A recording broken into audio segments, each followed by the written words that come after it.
जोहार दोस्तों, आप सभी को फिर से एक बार जोहार एग्जाम में स्वागत है। दोस्तों आप लोग कैसे हैं?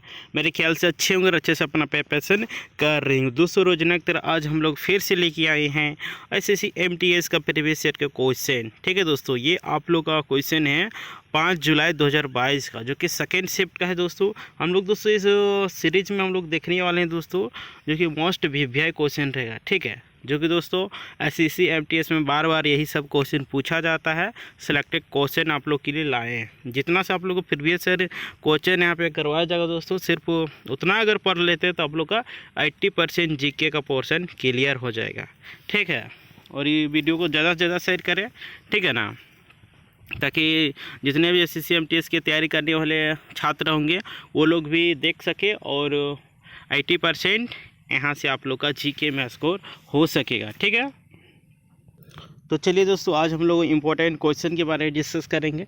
ठीक है ना, जो कि आप लोग को बताएंगे किस तरह का क्वेश्चन आता है, नहीं आता है, और यही सब रहेगा। ठीक है, तो चलिए हम लोग बिना समय गंवाते हुए स्टार्ट करते हैं दोस्तों। तो पहला नंबर क्वेश्चन की बात करते हैं। तो पहला नंबर क्वेश्चन है 2011 की जनगणना के अनुसार निम्नलिखित में से कौन सा भारत का सर्वाधिक जनसंख्या वाला महानगरीय शहर है। यानी दोस्तों 2011 में जो जनगणना हुआ था उसके हिसाब से ऑप्शन में दिया है, इनमें से कौन किस शहर महानगर में सबसे ज़्यादा जनसंख्या है। ठीक है, तो ऑप्शन दिया हम लोग का दिल्ली, मुंबई, चेन्नई, कोलकाता। तो दोस्तों इन सब ऑप्शन में सबसे अधिक महानगरीय जनसंख्या था तो कहाँ था? मुंबई। मुंबई कहाँ की राजधानी है दोस्तों?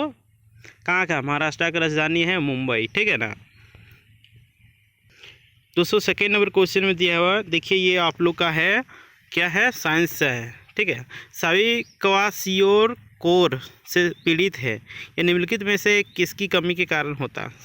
सभी क्वासियोर से पीड़ित व्यक्ति किस कमी के कारण होता है ये रोग? आयरन की कमी से होता है, कि विटामिन ए की कमी से होता है, कि कैल्शियम की कमी से होता है, कि प्रोटीन की कमी से होता है? किस चीज़ से होता है दोस्तों? तो प्रोटीन की कमी से, यानी कि सेकेंड नंबर इस प्रश्न का बिल्कुल सही उत्तर हो जाएगा। ठीक है दोस्तों, थर्ड नंबर क्वेश्चन की बात करते हैं। थर्ड नंबर में दिया हुआ है, देखिए ये हिस्ट्री से। ठीक है, हिस्ट्री से ये क्वेश्चन है, निम्नलिखित में से मौर्य शासकों में से किसने 261 ईसा पूर्व में कलिंग युद्ध लड़ा था? ऑप्शन दिया हो दोस्तों, इसमें से आप लोगों को छांटना है। और मौर्य शासक ये सब मौर्य शासक है। ठीक है, 261 ईस्वी में कलिंग युद्ध कौन लड़ा था? तो दोस्तों ऑप्शन में दिया हुआ है बिंदुसार, अशोक, बृहद्रथ, चंद्रगुप्त मौर्य। तो दोस्तों इस प्रश्न का उत्तर क्या हो जाएगा? बताइए इस प्रश्न का उत्तर क्या होगा? तो दोस्तों इस प्रश्न का उत्तर हम लोग का हो जाएगा अशोक। यानी कि दोस्तों A number is the B number is the बिल्कुल करेक्ट आंसर। ठीक है, अब हम लोग बात कर लेते हैं दोस्तों 4 नंबर क्वेश्चन की। 4 नंबर क्वेश्चन में दिया हुआ है, निम्नलिखित में से कौन सा भारत के पूर्वी तट के पूर्णिया आंशिक भाग के लिए एक क्षेत्रीय नाम नहीं है? तो दोस्तों ऑप्शन में दिया हुआ है कोरोमंडल तट, उत्कल तट, तमिलनाडु तट, या फिर मालाबार तट। तो दोस्तों इस प्रश्न का उत्तर क्या हो जाएगा? मालाबार तट। ठीक है, तो हम लोग बढ़ते हैं नेक्स्ट क्वेश्चन की ओर। दोस्तों देखिए ये एक करेंट अफेयर के क्वेश्चन दे दिया। ठीक है, श्रम और रोजगार मंत्रालय ने मार्च 2022 में प्रधानमंत्री श्रम योगी मानधन पीएम क्या है, हाँ, मानधन योजना के तहत कब शुरू किया था? किसके तहत किया गया था? ठीक है, तो इसका आप लोग को ऑप्शन दे रहे हैं।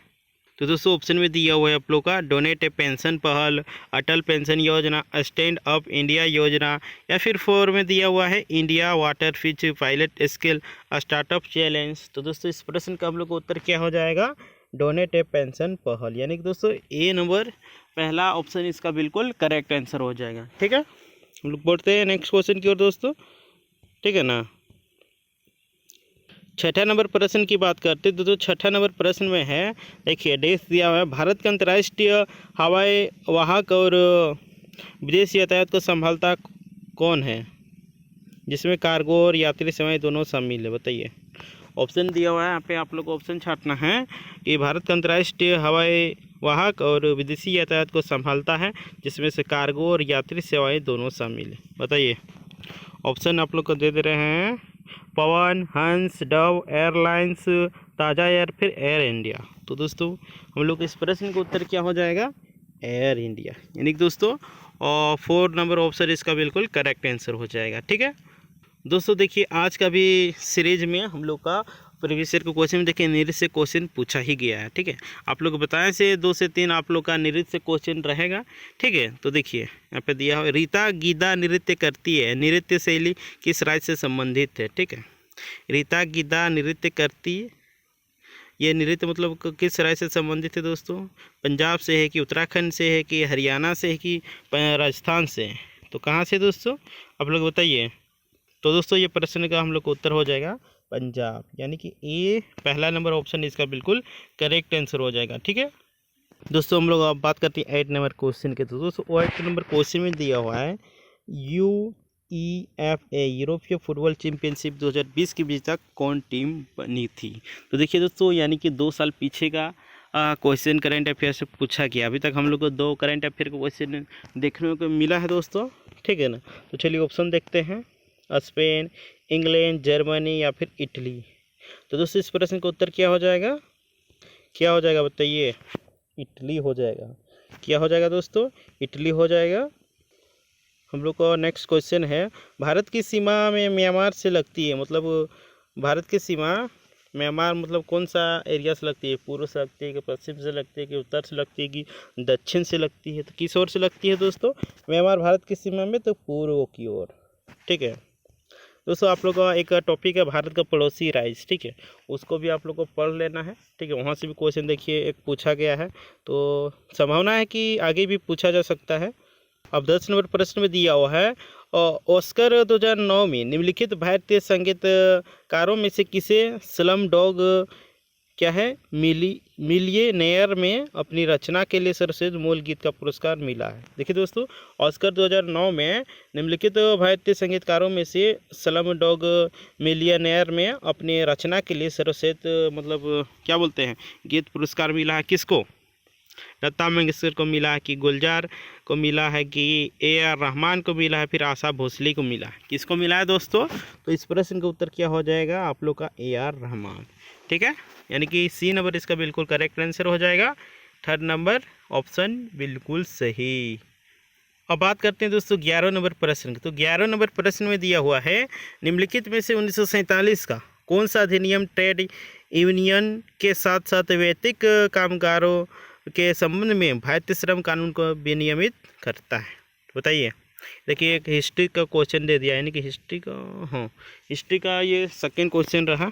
ठीक है, तो ऑप्शन में दिया हुआ है हम लोग का रोलेट अधिनियम, औद्योगिक विवाद अधिनियम, भारतीय परिषद अधिनियम या फिर चार्टर अधिनियम। ठीक है, तो इस प्रश्न का उत्तर हम लोग को हो जाएगा सेकेंड नंबर ऑप्शन। ठीक है, यानी कि दोस्तों औद्योगिक विवाद अधिनियम। ठीक है, तो दोस्तों हम लोग 12 नंबर क्वेश्चन की ओर बढ़ते हैं। तो 12 नंबर प्रश्न में दिया हुआ है, नमिता कायांतरित सेल के एक उदाहरण के बारे में बात करती है, और निम्नलिखित में से कौन सा हो सकता है? क्या है? हेलाइट है, सेल है, संगमरमर है, चूना पत्थर है? तो किस चीज़ का बारे में बात कर सकती है दोस्तों? इस संगमरमर हो जाएगा, यानी कि इसका 3rd नंबर ऑप्शन बिल्कुल करेक्ट आंसर हो जाएगा। ठीक है, और एक क्वेश्चन है दोस्तों, देखिए हिस्ट्री से दे दिया ये भी, निम्नलिखित में से तुगलक वंश का शासक नहीं था? ऑप्शन दिया हुआ है आप लोग का फिरोज शाह तुगलक, रुकनुद्दीन तुगलक, या देखिए 3rd में दिया मोहम्मद बिन तुगलक या फिर गयासुद्दीन तुगलक। ठीक है, फिर से क्वेश्चन आप लोग पढ़ के सुना दे रहे हैं, निम्नलिखित में से कौन तुगलक वंश का शासक नहीं है? तो बताइए 4 ऑप्शन में कौन सा होगा? बताइए कौन सा होगा? तो इस प्रश्न का उत्तर हो जाएगा रुकनुद्दीन तुगलक, यानी कि सेकेंड नंबर ऑप्शन इसका बिल्कुल करेक्ट हो जाएगा। ठीक है, देखिए आप लोग का त्यौहार से भी क्वेश्चन पूछा जा रहा है, यानी कि त्यौहार वाला भी पोर्शन आप लोग को पढ़ लेना जरूरी है। निम्नलिखित में से कौन सा त्यौहार राजस्थान में मनाया जाता है? राजस्थान में कौन सा त्यौहार मनाया जाता है दोस्तों? बूंदी उत्सव मनाया जाता है कि गुड़ी पड़वा उत्सव मनाया जाता है कि माथो नारंग मनाया जाता है कि बोनालू मनाया जाता है? तो क्या मनाया जाता है दोस्तों? तो बूंदी उत्सव है। ठीक है, बूंदी उत्सव है जो कि आप लोग का राजस्थान में मनाया जाता है। राजस्थान की बात करते हैं दोस्तों, राजस्थान की राजधानी कहाँ है? तो जयपुर। हाँ दोस्तों, जयपुर। अब बात करते हैं दोस्तों हम लोग 15 नंबर प्रश्न की। तो 15 नंबर प्रश्न में दिया हुआ है, बौद्ध वास्तुकला में स्तूप को श्रद्धांजलि अर्पित करने के लिए भक्तों के लिए पैदल मार्ग क्या कहलाता है? आंड, तोरण, मेधी या फिर छतरी? बताइए। देखिए अभी तक आप लोग का 4 आप लोग हिस्ट्री से ही क्वेश्चन देखने को मिला है, ठीक है ना। बताइए इस प्रश्न का उत्तर क्या होगा, बोलिए क्या होगा। फिर से ऑप्शन पढ़ के सुना दे रहे हैं। आंड होगा कि तोरण होगा कि मेधी होगा कि छतरी होगा? तो क्या होगा? मेधी, ठीक है ना। 16 नंबर प्रश्न की बात करते हैं तो दोस्तों 16 नंबर में दिया हुआ है, देश जीवित जीवों के क्षेत्र और पर्यावरण के साथ उनके पारस्परिक व्यवहार को इंगित करता है। यहाँ पे देश दिया हुआ, यहाँ पे भरना है ऑप्शन देखिए कि जीवित जीवों के क्षेत्र और पर्यावरण के साथ उनके पारस्परिक व्यवहार को इंगित करता है। स्थल मंडल, वायुमंडल, या फिर थर्ड ऑप्शन में है जीव मंडल, या फिर फोर्थ ऑप्शन में है जल मंडल। तो दोस्तों इस प्रश्न का उत्तर क्या हो जाएगा? ऑप्शन नंबर इस प्रश्न का बिल्कुल करेक्ट आंसर हो जाएगा, यानी कि जीव मंडल यानी कि बायोस्फीयर, ठीक है ना। बढ़ते हम लोग नेक्स्ट क्वेश्चन की ओर। अब 17 नंबर एक प्रश्न दिया हुआ है, निम्नलिखित में से वो कौन सा मानक साधन है जिसके द्वारा भारत में चुनाव कराए जाते हैं? निम्नलिखित में से वो कौन सा मानक साधन है जिसके द्वारा भारत में चुनाव कराए जाते हैं? ब्लॉकचेन, मतपत्र बैलेट, इलेक्ट्रॉनिक वोटिंग मशीन या फिर ईमेल? तो दोस्तों बताइए भारत में किसके द्वारा चुनाव कराया जाता है? ये बहुत ही इजी क्वेश्चन है, बताइए बताइए। तो दोस्तों भारत में वोटिंग अभी फ़िलहाल वर्तमान में कराया जाता है ईवीएम मशीन के द्वारा, यानी कि दोस्तों इलेक्ट्रॉनिक मशीन और इलेक्ट्रॉनिक वोटिंग मशीन के द्वारा अभी वोटिंग करवाया जाता है इंडिया में, ठीक है ना। अब बात करते हैं दोस्तों 18 नंबर प्रश्न की। 18 नंबर प्रश्न में है, आयनिक यौगिक NaCl का रासायनिक नाम क्या है? NaCl का रासायनिक नाम क्या है? ये बहुत ईजी क्वेश्चन है और साइंस का है, ठीक है। SSC MTS में जो दोस्तों ज़्यादा हार्ड नहीं रहता क्योंकि ये मैट्रिक लेवल का रहता है, ठीक है। तो बहुत ही इजी रहता है, अगर बढ़िया से पढ़िएगा तो आप लोग फिक्स है कि आप लोग निकाल लीजिएगा, ठीक है ना। तो देखिए ऑप्शन दिया हुआ lithium chloride, caesium chloride, fluoride, third में सोडियम क्लोराइड, फोर्थ में कैल्शियम आयोडाइन। तो दोस्तों इस प्रश्न का उत्तर क्या हो जाएगा? Sodium chloride. देखिए ना, यानी किसका मतलब क्या बोलते हैं नाम है? सोडियम का। और क्लोरीन को क्या होता है? मतलब क्लोरीन Cl का, ठीक है, इसीलिए उसको सोडियम क्लोराइड कहा जाता है, ठीक है। देख रहे दोस्तों एक आप लोग का दे दिया बजट से भी क्वेश्चन दे दिया रहा है, ठीक है, और सिलेबस में दिया हुआ बजट से हम लोग को पढ़ना है, ठीक है। भारत की नई कर व्यवस्था के अनुसार वित्तीय वर्ष 2022 से 23 के लिए आयकर छूट सीमा क्या है? भारत की नई कर व्यवस्था के अनुसार वित्तीय वर्ष 2022-23 के लिए आयकर छूट सीमा क्या है दोस्तों? 7.5 लाख है, 5 लाख है, 2.5 लाख है या फिर 1 लाख है? बताइए कितना होगा? तो 2.5 लाख तक मतलब अगर कमाते हैं तो इसमें आप लोग का इनकम टैक्स नहीं लगेगा, ठीक है। अगर तो दोस्तों इस साल कर दिया है कितना? 7 लाख तक, अगर आप मतलब 7 लाख से अधिक होगा तो आपका टैक्स लगेगा, अगर 7 लाख से कम कमाते हैं तो आपका टैक्स नहीं लगेगा। दोस्तों 20 नंबर प्रश्न में देखिए एक पॉलिटी से आप लोग को क्वेश्चन पूछ दिया है, ठीक है। भारतीय संविधान के कौन सा अनुच्छेद कानून के सम्मान, संरक्षण और कानून के समक्ष समानता का प्रदान करता है? बताइए भारतीय संविधान का कौन सा अनुच्छेद है जो कानून के समान संरक्षण और कानून के समक्ष समानता प्रदान करता है? अनुच्छेद 60, अनुच्छेद 42, अनुच्छेद 14, अनुच्छेद 30। तो दोस्तों इस प्रश्न का उत्तर क्या हो जाएगा? अनुच्छेद 14, यानी कि थर्ड नंबर ऑप्शन इसका बिल्कुल करेक्ट हो जाएगा, ठीक है ना। देख रहे 21 नंबर और एक दे दिया आप लोग करेंट अफेयर ही। देखिए क्या है? FIDE 44वां शतरंज ओलंपियाड 2022 देश दिया है भारत में 2022 की गर्मियों, क्या है रे भाई वाह, गर्मियों के दौरान आयोजित किया जाएगा। मतलब कहाँ किया जाएगा? मुंबई में कि गुड़गांव में कि कोलकाता में कि चेन्नई में? कहाँ किया जाएगा दोस्तों?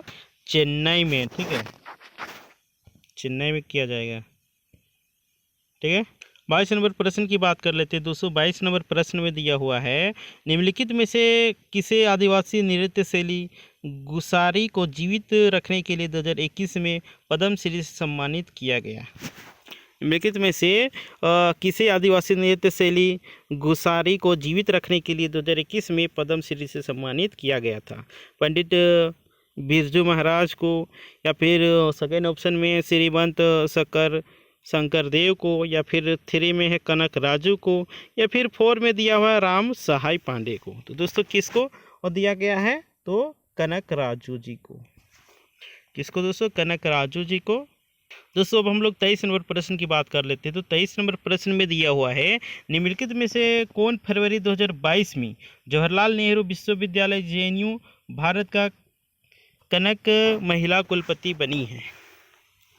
दोस्तों कौन मतलब बनी है बताइए? शांतिश्री धुल्लीपुड़ी पंडित, या फिर सेकंड में सुप्रिया सुले, या फिर थर्ड में माधुरी दीक्षित, या फिर फोर्थ में स्मृति ईरानी। कौन बनी है दोस्तों JNU की और महिला कुलपति? तो शांतिश्री धुल्लीपुड़ी पंडित, यानी कि दोस्तों ए नंबर इसका बिल्कुल करेक्ट आंसर हो जाएगा। ठीक है, आप लोग इस सबको नोट डाउन करते जाइएगा, क्योंकि आप लोग को बताएं करंट अफेयर को छोड़ के बाद बाकी सारा क्वेश्चन आप लोग का रिपीट किया जाएगा और करता है। अब 24 नंबर प्रश्न में दिया हुआ है, एक नाटक में नरेश ने कहा, स्वराज मेरा जन्मसिद्ध अधिकार है और मैं इसे लेकर रहूँगा। यह नारा निम्नलिखित में से किस भारतीय स्वतंत्रता सेनानी ने दिया था? सही है, स्वराज हमारा जन्मसिद्ध अधिकार है, यह मतलब नारा किसने दिया था? कौन भारतीय स्वतंत्रता सेनानी था जो दिया था बताइए? ऑप्शन में दिया हुआ आप लोग का महात्मा गांधी, लोकमान्य बाल गंगाधर तिलक, या फिर थर्ड में दिया हुआ भगत सिंह, या फिर फोर्थ में दिया हुआ है अंबिका चरण मजूमदार। तो दोस्तों इस प्रश्न का उत्तर हम लोग का हो जाएगा लोकमान्य बाल गंगाधर तिलक राव, यानी कि सेकंड नंबर इसका बिल्कुल करेक्ट आंसर हो जाएगा। अब नेक्स्ट क्वेश्चन की ओर, यानी कि 25 क्वेश्चन की ओर बढ़ते हैं और आज की लास्ट क्वेश्चन की बात करते हैं। दोस्तों दिया हुआ है, निम्नलिखित भारतीय लेखकों में से किसने भारत के राष्ट्रवादी आंदोलन के दौरान प्रसिद्ध उपन्यास गोरा, बताइए निम्नलिखित में से कौन भारतीय लेखक था जो राष्ट्रवादी आंदोलन के दौरान प्रसिद्ध उपन्यास गोरा लिखा था? बताइए कौन था? एक ऑप्शन में दिया हुआ है महात्मा गांधी, जवाहरलाल नेहरू, रविंद्रनाथ टैगोर, भगत सिंह। तो दोस्तों कौन लिखा था? तो रविंद्रनाथ टैगोर जी। ठीक है, तो दोस्तों कुछ इस तरह का आप लोग का SSC MTS में क्वेश्चन पूछा जाता है, तो आप लोग इस वीडियो को बोलेंगे ज़्यादा से ज़्यादा शेयर करें। ठीक है, ताकि जितने भी SSC MTS की तैयारी करने वाले छात्र होंगे वो लोग देख सके और अपने एग्ज़ाम में अच्छा खासा स्कोर कर सकें। आप लोग को फिर से बोल रहे हैं दोस्तों, जितना भी आप लोग प्रीवियस ईयर का क्वेश्चन कराया जाएगा ये बार बार पूछा जाने वाला क्वेश्चन है दोस्तों, और यहीं से दोस्तों आप लोग का 80% क्वेश्चन मैच होगा हूबहू एग्जामिनेशन में। आप लोग बस इसके लिए आप लोग लास्ट तक बने रहना होगा। ठीक है ना, तभी आप लोग का इसका फ़ायदा होने वाला है, नहीं तो एक को देखिएगा, दो को देखिएगा, उससे कुछ फ़ायदा नहीं होने वाला है। आप लोग कंटिन्यू देखिए तो ही फ़ायदा होगा, क्योंकि बार बार देखिएगा तो याद होगा, है कि नहीं? कोई चीज़, सुना हुआ चीज़, देखा हुआ चीज़ जल्दी याद होता है। ठीक है ना, और आप लोग अभी तक फॉर्म भरे हैं कि नहीं बताइए कमेंट करके। नहीं भरे होंगे तो जाइए फटाफट भरिए, नहीं तो सर्वर डाउन हो जाएगा तो फिर सब धारा का धारा रह जाएगा। ठीक है, फिर पढ़ के कोई फ़ायदा नहीं, इसलिए सबसे पहले फॉर्म भरिए, उसके बाद आइए। आप लोग का जौहर एग्ज़ाम यहाँ पे तैयारी करवा रही है SSC MTS का। ठीक है ना, और फिर से बोल रहे हैं वीडियो को शेयर कीजिए, और इस चैनल में नहीं होंगे तो बोलेंगे कि जौहर एग्ज़ाम को सब्सक्राइब कर लें, ताकि आप लोग को इसी तरह का वीडियो मिलता रहे। ठीक है, और ये आप लोग का शाम 6 बजे अपलोड होता है, जिसकी जौहर एग्ज़ाम यूट्यूब चैनल में है, आप लोग को रोज़ शाम 6 बजे देखने को मिलता है। ठीक है ना, तो दोस्तों आप लोग देखना ना भूलें। बस जो दोस्तों आप लोग के यहाँ जितना पढ़ाया जाएगा उतना आप लोग को फॉलो करना है। ठीक है, इसके बाहर आप लोग का 20% क्वेश्चन ही बाहर जाने वाला है। ठीक है, और दोस्तों यहाँ पे आप लोग का कौन कौन चैप्टर से क्वेश्चन पूछा जाता है, कौन सा टॉपिक से पूछा जाता है, ये बताया जाता है। ठीक है, तो आप लोग उस हिसाब से तैयारी कर सकते हैं। तो आज के लिए इतना ही, फिर मिलते हैं नेक्स्ट वीडियो में।